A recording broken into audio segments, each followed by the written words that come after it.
everybody to Ignite, and welcome to our session, Secure and Govern Custom-Built AI on Azure AI and Copilot Studio. No audio? Now? All good? Okay, so welcome everybody. So in this session, we're going to start with an overview of security for AI, what are the new threats and risks. Then we're going to show you how you can secure AI that you build on low code, how you're going to secure AI that you build on pro code, and we're going to end with a customer, KPMG, coming and sharing their security for AI story. So let's start. The AI transformation is happening now, every industry and every organization. And we ran a security research together with MDC Research Group that showed some numbers. So let's see it by the numbers. 75% of knowledge workers are already using AI. Now raise your hand if in your organization you're planning to or you're using already AI. Okay, that follows the research. So 95% of organizations are planning to or already adopting AI. Now raise your hand if you're planning to develop with AI, low code or pro code. Okay. 66% of organizations are planning to develop, already developing applications with AI. And if you want to read all the numbers and everything, you have a link to the white paper here. So we see that AI transformation is happening, but with it comes risks. And you're probably already familiar with how to protect your regular threat vectors. So what we call our regular or legacy threat vectors, like applications, identity, endpoints. But AI also brings new attack surfaces, like models, prompts, responses, the orchestrations, and it also brings and amplifies new risks. So it brings new prompt injection attacks, jailbreaks attacks, model vulnerabilities, but it also amplifies risks like data leakage and data oversharing. Where data security was always a risk, but AI is heavy on data, and it makes it a lot bigger. For example, if in the past I wanted to search for password in documents, I would need to go open document by document or write a script that will find all the passwords. Today, I can go to the AI and ask it, list passwords in the document, and in 5 seconds, I'll get those data. So the data leakage is what we call an amplified risk, while jailbreak and model vulnerability is what we call new risks. And when we look at it, we mapped all this to 3 layers. The model layer, the platform layer, where you see the new threats like training data poisoning and model theft. Then we have the AI application layer, which is where we see all the jailbreaks, indirect prompt injection, what we call intent breaking, data leakage, and the AI usage. How do I secure the user interaction between the user and the application? How do I protect sensitive information? How do I know what I don't know? What application are running in my organization? What data is being sent to them? And then we have what we call the generative AI extended risk, which is with agent, for example, how do I make sure the agent has least agency, has access only to the data that he has to have access to? So all of these are the new threats and risks that generative AI brings, and we'll show you what tools you have to protect against them and what you can do. And to that, we built a framework that starts with prepare. You have to prepare your environment, you have to prepare your data, you have to prepare your access. Once you've prepared, you have to discover. You have to discover what data is being used, what applications are being used, what vulnerability and risk you have. Then you want to protect. You want to protect the application. You want to protect the model. You want to make sure that there's no jailbreaks and no prompt injections. And at the end of the day, you want to govern. You want to make sure you comply to all the new regulations. You want to make sure that your organization is good for auditing and governance. So if you look at that, you need tools to prepare, discover, protect, and govern. And when we look at it, there's 2 ways that organizations are building applications today. One is low code, and one is pro code.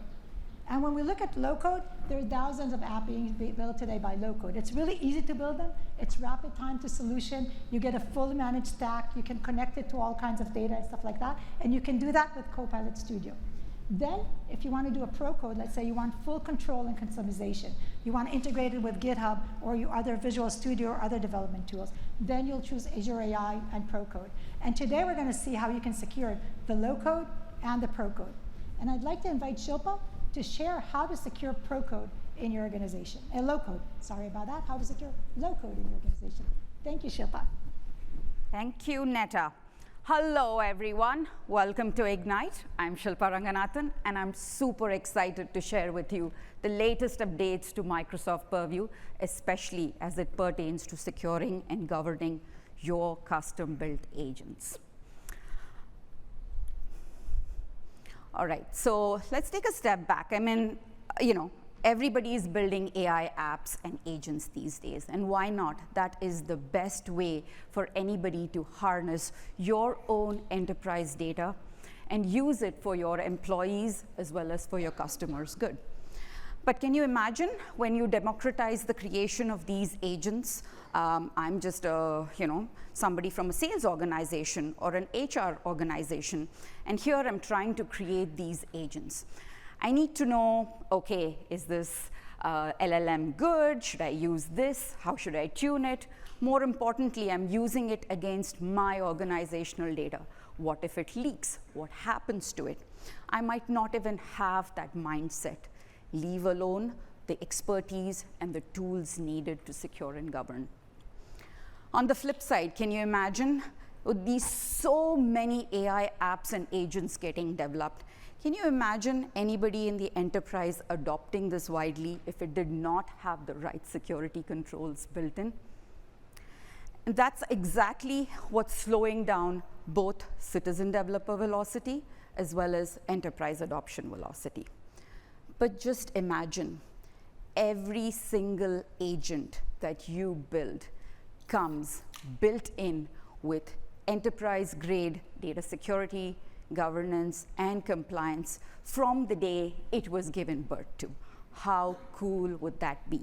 That's exactly what we're planning to do with the Purview integration into Copilot Studio that allows you to just integrate Purview with all of its data security value right into Copilot Studio, such that from the very first time that these agents are given birth to, it comes protected out of the box. Now, when it comes to makers or these citizen developers, with just a few clicks, no hassles, you're able to create your agents securely. And for users of these agents, you're able to use it securely while being productive. And last but not least, if you're the risk officers or the CISOs of the world or the administrators of the world who are trying to understand what's going on, how's the AI usage in my organization, you get comprehensive and full visibility into all of your AI risks. That's exactly what we're trying to do here.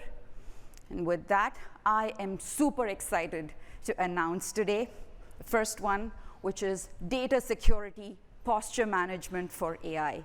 This gives you comprehensive yet proactive visibility into all of your AI risks across Microsoft Copilots, of course, your agents, and third-party AI as well. And with all of this comprehensive visibility, you're able to take remediations right then and there. Data compliance for your AI built right in with complete audit trails, proof of compliance. When auditors come knocking at your door, you have e-discovery, you have retention, you have communication compliance, the works. Last but not least, data security for your custom-built agents.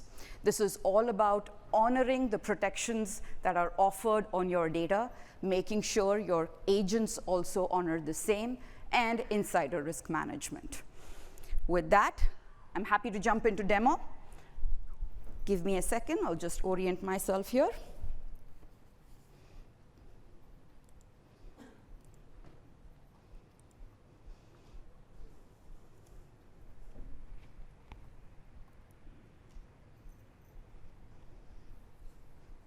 All right, here I'm in Copilot Studio.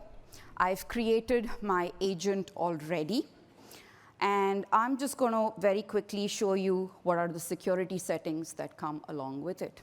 Here in the Authentication tab, I can choose to authenticate via Microsoft or choose to authenticate manually. This is your open authentication model. For this, I'll choose to authenticate with Microsoft. Then, very simply, I go into this Generative AI tab. And here, I just have to click this Generative AI button and pretty much save. All this is doing is actually enabling right purview right for your custom-built agents. That's all you needed to do. It's all set. Just a few clicks, like I said.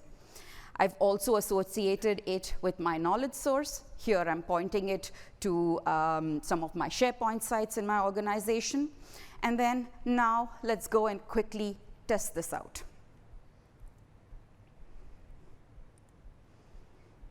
I'm going to ask it some sensitive question, and let's see what it's going to do for me. All right, 2 things point your attention here. First and foremost, it is going against and using my organizational data. That's good.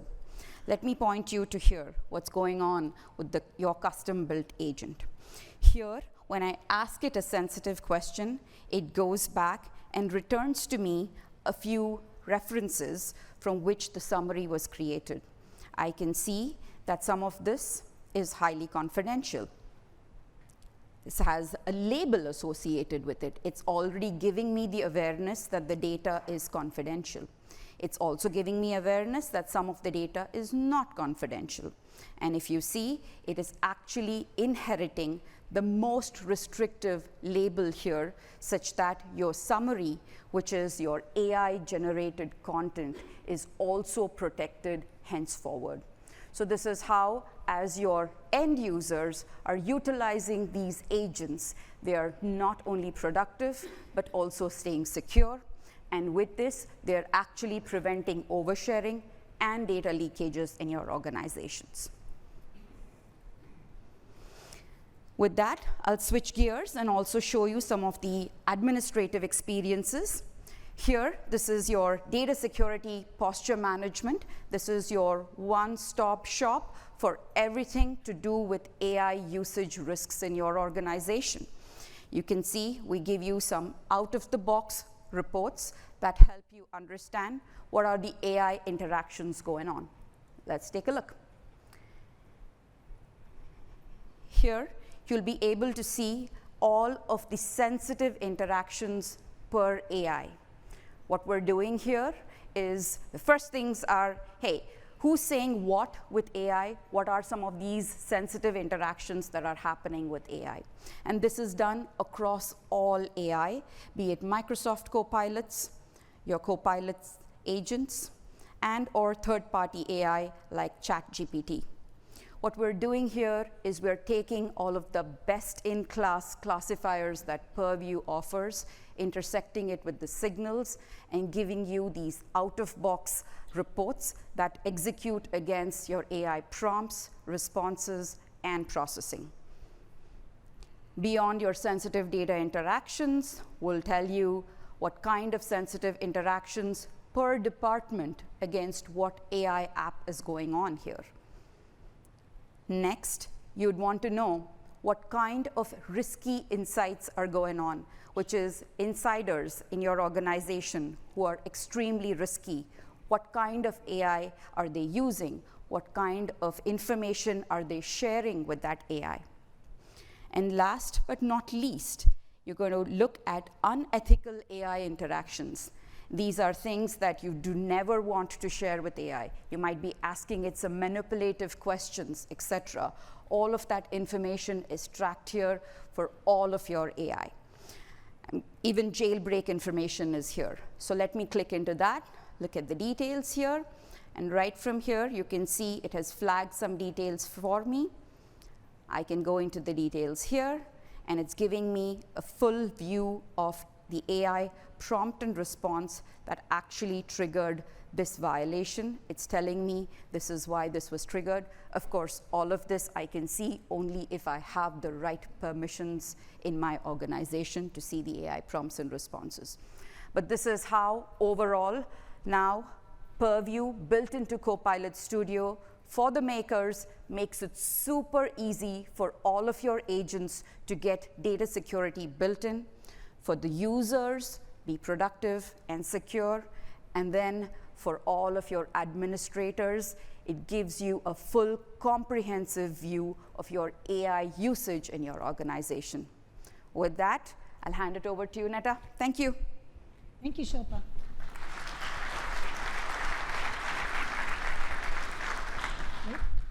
Let me move back to the main screen.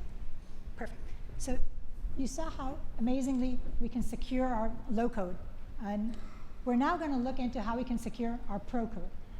So when we want to secure our pro code and we want to deploy something that's safe and secure, we want to first be able to detect the AI bomb. We need tools to understand what risks are there, what vulnerabilities, what models. A lot of us, we have a lot of models out there, but not all the organization allow us to use all the models. So we want to have policies in place to do model-based policies. Then we want to build the application with verified model. We want to make sure that if we're taking an open source model, it doesn't have any vulnerabilities hidden within it. And we want to, of course, make sure that we can document everything with compliance and all of those parts. So today, we're excited to announce 2 announcements in ProCode. One is model governance policies in Azure AI. You can now use pre-built policies or custom policies to govern the models you're using and decide which models are allowed in your organization. And we're going to be announcing today Security Posture Management GA in Defender for Cloud. We've enabled you multi-cloud, both for AWS and Azure AI, expanded AWS integration, and AI grounding data insights. So we're going to see all this in several demos.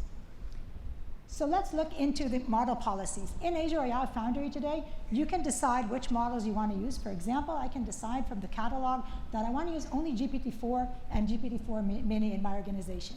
When a developer now goes and tries to deploy a GPT-3.5 model, he will get basically a notification that this model is restricted by his organization, and he can go and request access to use this model.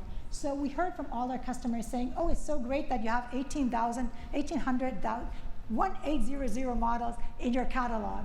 But we want to allow specific ones. We might verify that the models that don't have vulnerabilities are allowed in our organization. So we listened, and now you can do a model policy and decide which models are allowed in your organization. And now I'd like to invite Gopal to share the AI SPM GA announcement by Defender for Cloud and all the things it can do. Thank you, Gopal. Thank you.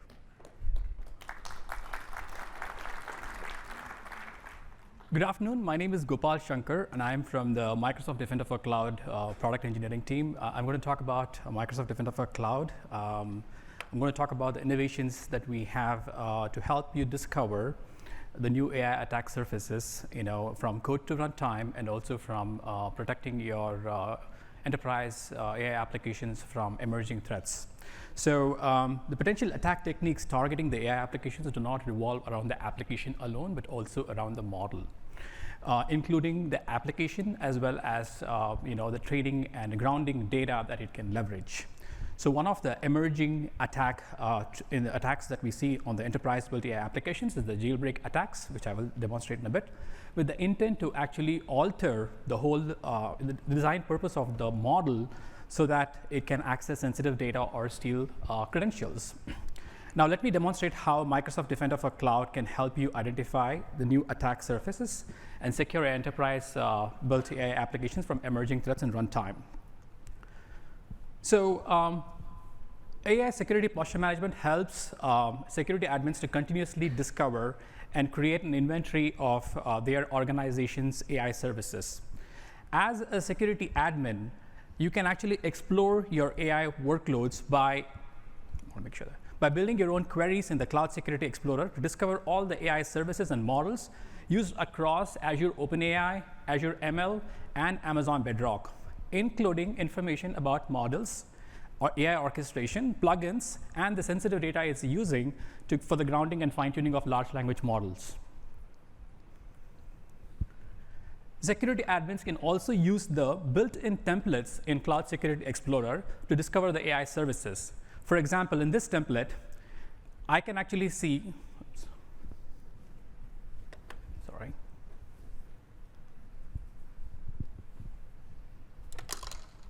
I can actually see that my models and model deployments used for Azure OpenAI and AWS. This discovery is agentless, and it is seamless, and it can enable in the click of a button. With so many large language models announced, first I want to better understand what those models are. When I run this built-in query, it returns with all the AI workloads and artifacts, which includes the GenAI models. For example, when I click on this particular GPT model, it's going to give me more additional insights, such as the name, version, models, capabilities, and collection types. So I'm now well informed about what is available in my environment. The first step is to provide you with visibility to the inventory. Next, AI security posture management can actually help you provide actionable insights to help security admins to mitigate the risks more proactively. Let's use this one for example. Find containers running images with known GenAI vulnerabilities. Once I run this query, I will see all the container images running across Azure and AWS with GenAI vulnerabilities. I can get more details on the container image itself and also view insights on each of the associated GenAI vulnerabilities. With this container image, we can see that the first one here, the CVE related to LangChain, which is an open source AI orchestration tool. CVE 28088 is a directory traversal vulnerability that can actually allow an actor to bypass the load chain call, potentially leading to an API key disclosure to a large language model, online service, or remote code execution. From here, I can actually get more information about the CVE and remediate this quickly. Next, let's talk about my organization's data. AI grounding involves using large language models with specific information that they didn't learn during training. That makes them effective for certain specific use cases. However, this approach is also carrying a lot of inherent risk. The grounding data model is inadvertently actually reveal sensitive data through its outputs. So as an attacker, you can actually use the data set used for grounding to poison the large language model. It's not always easy to actually spot grounding in AI because it isn't always clearly set up. So grounding data could come from configuration, it could come from system prompts, it could come from user prompts, and also from the application code. So I can actually create, as a system admin or a security admin, a quick query here in the Cloud Security Explorer to look for resources that is used for AI grounding. In this example, MDC detected that search service is used for AI grounding by configuration with a very high confidence level. And a storage account is used for AI grounding by access with low confidence. And when it comes to recommendations, since grounding is a new risk factor, in MDC we created a new factor called used for AI grounding, which will automatically prioritize recommendations based on the attack path and whether they include resources used for AI grounding. So in this example, the detection automatically impacts the priorities of the alerts and attack paths. I can actually see the prioritized recommendation based on the risk factor that will reduce the risk for data poisoning and data exposure. Next, let's look at the attack path analysis. Attack path analysis provides visual context to the potential source and target of impact. Let's say, for example, the first attack path over here. Internet exposed Azure VM with high severity vulnerability, and that can allow lateral movement to my Azure OpenAI deployment. I'm provided with summaries of the potential impact, associated resources, risk factors, and more. So when I click on the VM, you can see the attack path over here. So sorry, and then I'll just talk about when I click on the VM, I can actually see the insights on the vulnerabilities that put the Azure OpenAI deployment at high risk. To minimize this risk for this VM, I can review recommendations and understand the unresolved CVEs may result in remote code execution, potentially leading to a lateral movement into my large language model deployment. Now I can actually improve my posture by either resolving the CVEs or limiting the internet access to this particular machine. With that, I'm going to pass it back to Neta to cover one more slide. Thank you. Thank you, Gopal. And we'll see Gopal shortly again. So we saw how you can discover things, how you can do model governance. Now you want to also protect your application. You want to understand how a model or application typically responds to attack. What is happening if somebody's trying to jailbreak it, indirect or direct prompt. You want to mitigate risks and attacks in real time. You want to block them. And of course, you want to enable your security teams to be able to see what's happening, hunt for it, and also act upon attacks and be able to see all that. So for that, for example, when we look at a generative AI application, the application has 3 points we want to protect. We want to protect between the user and the application. We want to protect between the application and the things that it's connected to, if it's a grounding data or additional application or extensions. And we want to protect and find model vulnerabilities between the application and the models. These are the 3 points and the things you want to protect and make sure you have protection against. And if you look at, remember our threat map, this is how it overlays on your application when it's built. Now, we said we want to start understanding what are the attacks and what will happen if somebody's trying to jailbreak my application. So in Azure AI Foundry today, you have the ability to do evaluation, and you can see the evaluation, if you're trying to do an attack, you have sample tests there, you can see what will happen, you can see the evaluation, you can use synthetic data for it in the Foundry, you can see the results, and all these tools that we're providing you as part of Azure AI Foundry and as part of our protection are the ones we also use for our copilots and protecting ourselves. So in the Foundry today, you can see all this, you can test your model out, you can test your application out. But that's while you're developing. And remember, when we do protection and overall security, it's a shift left and shift right. And in AI, they need to be continuous and work together. So the developer can test his application in the Azure AI Foundry, but you also can protect the application, and the security team can see it. So you see, when a jailbreak attempt is tried on the application, Azure AI will block it. And then security team will also get an alert, which is enriched with the IP and the user and additional information, so the security team can also act upon it, hunt, investigate, because we usually know that a bad actor is not trying only once. He's doing it, if he's doing it in an AI application, he's probably trying to get the data and stuff like that in different ways also. So with a deep integration between Azure AI and Microsoft Security, you get full protection end to end. And I'd like to invite Gopal again to share with you how this works from an application when you're building an application and in the security team. Thank you, Neta. Awesome. So I talked about the posture management. So to complement the security posture capabilities, we have threat protection for AI workloads in Microsoft Defender for Cloud, which is currently in limited public preview. This new protection offering leverages the native integration with Azure OpenAI service, along with Azure AI Content Safety Prompt Shields and the Microsoft Threat Intelligence to deliver contextual and insightful, actionable security alerts.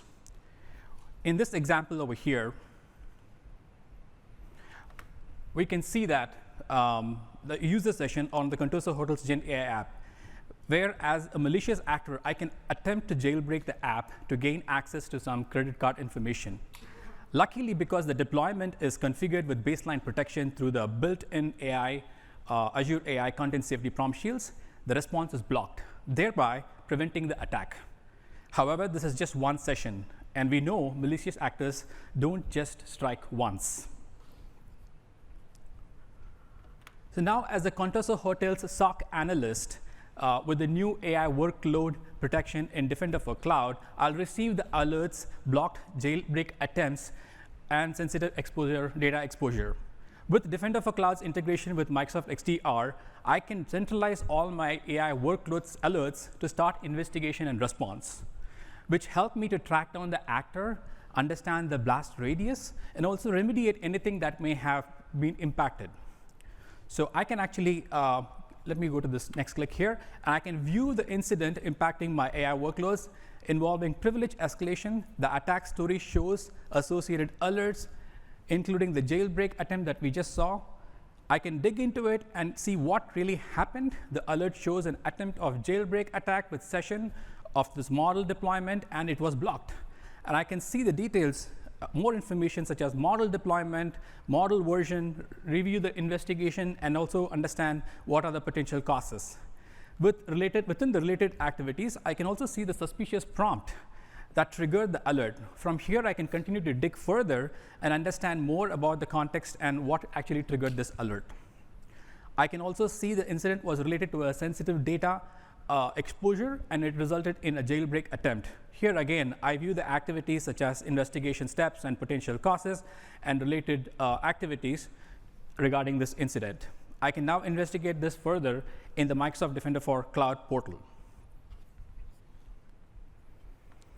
In the Defender for Cloud portal, I get the same context of the individual alerts supporting evidence. I can see them enable the entities and also the supporting evidence.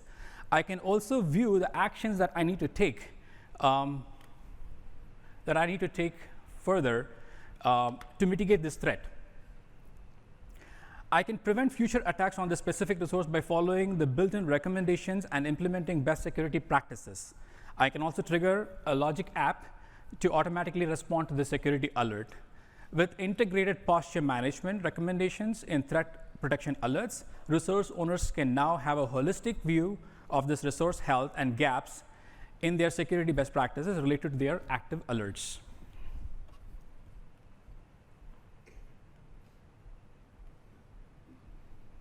I think over to you, John. Thank you.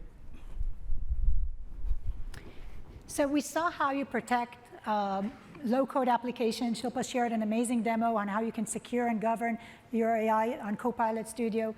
We saw how you can protect your pro code. And we have also customers using all our products and building AI and protecting AI. I'd like now to invite, we're honored here to have today, John Israel and Greg Schellenberg from KPMG to share their story.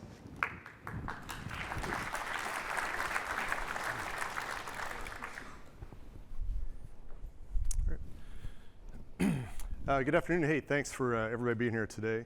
We promise not to bore you to death. My name is John Israel, and Greg, why don't you introduce yourself and we'll go ahead and get started. Sure, I'm Greg Schellenberg. I'm a security architect at KPMG.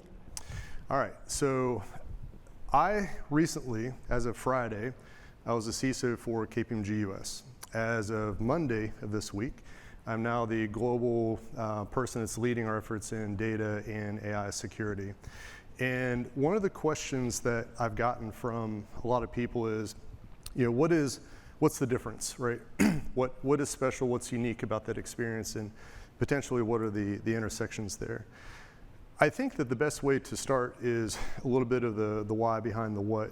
And you go back in time 2 years ago, I think we're all on the same page. We came back from holiday break, got into January, and we had this thing called generative AI that landed on our steps. And we had to figure out, what in the world are we going to do with this as security professionals?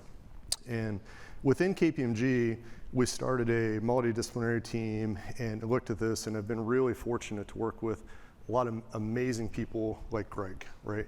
And others that are just true thought leaders. And I think that you would all say the same thing about your companies. And we began to realize the nuances that existed when you put data security within the context of AI systems, which is totally separate from data security by itself in the legacy sense.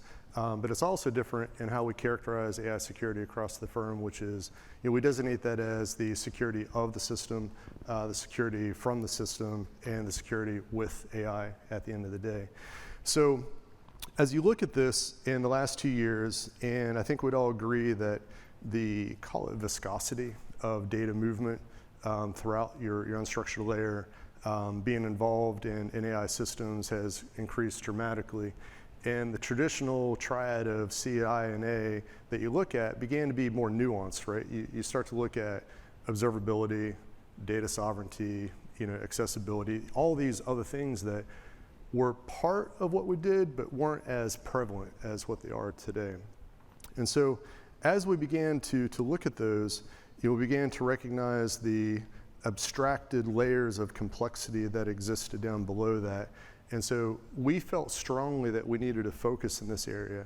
And so we differentiated the role of our CISO and created a new position. And hopefully this discipline will give us the ability to link between the different perspectives. And instead of looking at this as a compliance and a security exercise, we tend to want it to be a launch point, one that helps us accelerate growth of revenue into the future. So enough about me for right now. Let's go ahead and get into some other details. So for those of you that are just starting, which it's probably not many of you right now, but for those of you that are just starting, a couple of things to take into account. Penny of advice, spender to save it, right? So within KPMG, I mentioned that we started off in January. And if you're going to be looking at your AI strategy relevant to your organization, everyone's got their methodology that they pay attention to. And with us, we really chose to be deliberate in our governance-led approach. And so we had a group of executives that got together with technical SMEs. And in that same room, we had privacy, security, our general counsel, risk management, and the functional leaders all together. And so that perspective, the diversity perspective matters, right? So, who would have thought back in the 80s that a doctor, biologist, and statistician would be attacking cancer together? Kind of the same thing plays out here when you get different perspectives all playing out. So when you have all these people in the room and all these different perspectives, you also get different biases that come in, based upon their understanding and life experiences. And what we found to be important is education, right? It is level setting and baselining the lexicon that's used in all of your meetings. And that was actually unanticipated, but very important, so that our executives and people within our governance structure were using words the same way, because it became very easy to conflate terms and mix up the message, which made planning and looking over the horizon and then bringing it over to conceptualization and implementation, it made it hard unless you got there. But once we had it, it was a flywheel effect. You had everybody gelling together, and that worked out really well. So when we talk about, let's dig into a little bit of KPMG, and then Greg and I are going to ham and egg it. This is a little bit about how our conversations go every day right now. Yeah, so, exactly. We're going to punish you a little bit here. So if you look at the company strategy, I'm going to start at high level. Greg, being smarter than me, is going to give you the real details that you guys all came here for. So KPMG, like many other companies, is a trust-led entity, right? We seek to be the most trusted amongst the C-suite. We actually looked at generative AI as a way to enhance that trust. Some people have the opposite perspective that, given the complexity, everyone's heard of hallucination. We looked at it as the chance to be deliberate in our actions, and how we structured it and bake in governance early so that we could actually enhance our trust. Below that level, we seek to enrich the client services with embedded AI, but also, kind of my way I put it is, we wanted our employees to feel like they were those superheroes in the movies that have the exosuits on that can run 40 miles an hour and jump 10 feet in the air. This GenAI gives people the ability to synthesize ideas and analyze in a speed and manner that otherwise wouldn't be possible. And so we see that playing out. The faster that people adopt, we start to see these, these different paradigms play out as well. So, Greg, why don't you go ahead and give your perspective as well. So what we did was a program called SMART, Security Monitoring and Response Tools. Now what's that? It's taking the Microsoft security stack and breaking it apart, right? And I'm going to talk about people, process, and technology. So the people, let's talk about the teams. There's a CSIRT team, so those are incident responders. People looking real time, using Sentinel, using MDC, looking for the needle in the haystack. So for people here who do log aggregation and correlation, we're talking about the notable event. What's the notable event? The notable event is when you find the jailbreak attempt that Neta was talking about. How do we have, first of all, that data enriched with host name, IP address, where it's coming from, not where the model is coming from, but where it's coming from, what endpoint. We built that in, starting with being a private preview, early access program with Microsoft. We rolled out public preview to get to that. The next thing is the second team, vulnerability management. So looking for vulnerabilities. That team's relying on Qualys, but also on Microsoft detections as well, and recommendations within the CSPM stack. The third is IIRT, Information Incident Response Team. That's the DLP team. So let's talk about Purview. Who here uses SITs, Sensitivity Information Tags, and Purview? Raise your hand. Okay, great. So about maybe 10%. Recommend Googling Maxime Bombardier Purview Accelerator. Right? There we go. So what is that? It's the way, sensitivity information tags is the way you categorize the information in the back. We all know what happens. 5% of users will use labels, data, user-based labels. 95% don't. But in the back, you've got all this data in the graph. You use Purview with SITs, sensitivity information tags, to categorize the data. So this is where we're getting into. If you do that first, all of these detections will become apparent. So perfect example, someone's putting in, I need to look for employee salaries for last year, and they're not HR. You've tagged the data. If they're doing that, you're going to get that alert. So that's the connection between Purview and these detections. So those are the three teams, aligning the people, process, and technology with the tools. That's pretty much it for Purview. So let's lean a little bit into maybe what everyone's asking. What was hard about GenAI early on? So from my perspective, sitting in the CISO role at the time, we had the basics nailed down of the regular triad, the CI and the A. And if you look at all the tools you'd normally use in these systems, right? But as we leaned into, the systems and began to assess them, we began to look at things like data sovereignty. You had to actually look below the abstraction layer at the physical plumbing, and where were your inference operations going on? What was the observability along the way? How was that protected, and who had access? And today, those challenges seem relatively simple to the challenges we have in front of us, which are the embedding of AI across all the different features, SaaS products and different features. So, those have been incredibly difficult challenges along the way. I feel like our implementation of a AI security architecture has been relatively, very helpful. But that talks about the, remember if I recall, or talked about the security of, with, and from AI. Those are generally the security of our AI systems.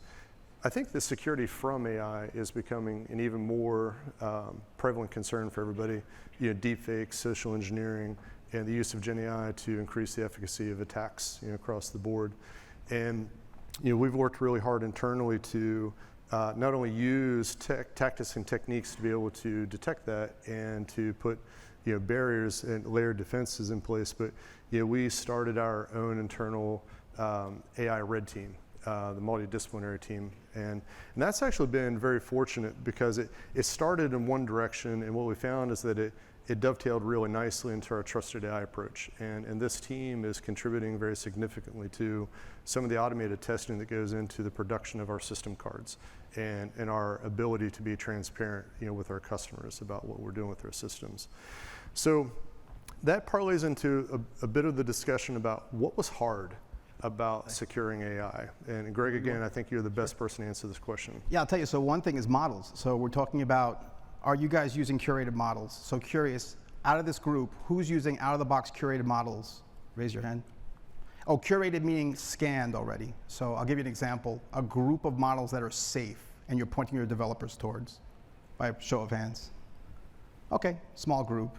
So what we do is we corral our developers in, they use GitHub, to using these curated models. What does that mean? They've already been scanned by hidden layer in the background. So you're giving them a whitelist approach to what models to use, model families. Within those families, they could choose what use cases work for them using some of the tools Microsoft gives us. That was a hard problem because it's hard to corral developers, as we all know. So that's one example. All right, so kind of wrap up and talk a little bit about the use of the whole entire product suite. So if we began with what we term a walled garden heavily built on Defender for Cloud, right, and worked our way to where we are right now, can you help understand just from soup to nuts, the portfolio of products that we have in place Sure. as part of our architecture? We've consolidated the entire stack into the Microsoft stack. So imagine all third-party products consolidating, and we use all the M's, MDO, MDI. We're a Sentinel shop, log aggregation and correlation, everything coming up into a log analytics workspace. Cross workspace queries for 2 Sentinels. Of course, we have a walled garden approach. So GovCloud, of course, has its own Sentinel. That's for the CSIRT folks, for eyes on glass, for real-time monitoring. Vulnerability management team, recommendations, Defender CSPM, cloud security posture management. What's that? Recommendations on your cloud settings. What's that? Have you set your AI model up correctly? If you're doing something in cloud, MDC is going to tell you this is incorrect setting, open storage, give you like 100 different examples of that. That's your vulnerability management team. Your DLP team is looking at purview. Now, what are they doing? They're looking at the SITs, align, categorize the data. They've fingerprinted data that should never leave. Keys to the kingdom, right? These are things that should never leave your org. You tag them. They shouldn't be able to be searched within AI. You shouldn't be able to expose those things. Once you identify and fingerprint those things with purview, your IIRT, your DLP team will be able to prevent that from happening. So you could have preventative controls, you could have DLP controls outside of purview working. You could have web-based proxy controls to do that. We could have email controls, Proofpoint to do that. But the big picture is consolidate into the stack. The integration goes away, all your issues with integration go away. Your best of breed, the way you get to this and get to adopt some of these early access program features, run your non-prod detections against prod data and see what you get. It's eye-opening. The key is things are moving so quick and detections are moving so quick to match the OWASP top 10, which are changing. You want to adopt those early and quickly Because if you wait the 6 months for those to go to GA, you wait to the next Ignite, you're already behind the curve. All right, so Greg, thanks, appreciate it. I'll just wrap up by saying big shout out. Well, I have the opportunity up here to the people back in KPMG. Again, they're the proverbial 10 people that help change the world with me every day. I feel really fortunate. We also say that security is job one, but velocity, efficiency, and creation of activities are jobs 1A, 1B, 1C, respectively. And feel really fortunate to have the partnership with Microsoft and the ability to lean forward with these products and be able to secure our architecture most securely. Thank you very much. Over to you. Thank you, KPMG. Thank you for coming. Thank you, everybody. So to sum it all up, these are the Ignite announcement. We made a low-code Ignite announcement with Purview Data Security and Governance for Copilot Studio, model governance policies for Azure AI, and AI security posture management in Defender for Cloud is general availability today. If you want to hear more about security for AI at Ignite, these are the sessions. You can take a photo and go to them. And if you have questions, we're here. We're also at the expert sessions and at the demo places. So feel free to come and chat with us. Thank you so much.